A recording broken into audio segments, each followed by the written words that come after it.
खिताब किया।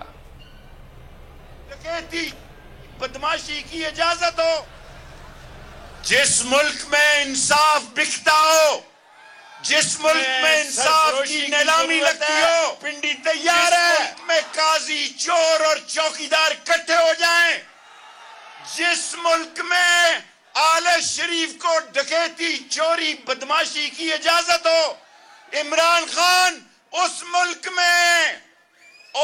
मुल्क में सरफरोशी की जरूरत है।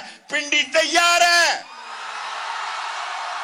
पिंडी तैयार है, पिंडी तैयार है। इमरान खान, आखिरी बात कह के जा रहा हूं, इस इतवार को इलेक्शन है, उसके बाद कॉल दो।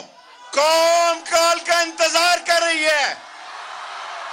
मैं खुद इमरान खान थक गया हूं इंतजार कर करके कॉल।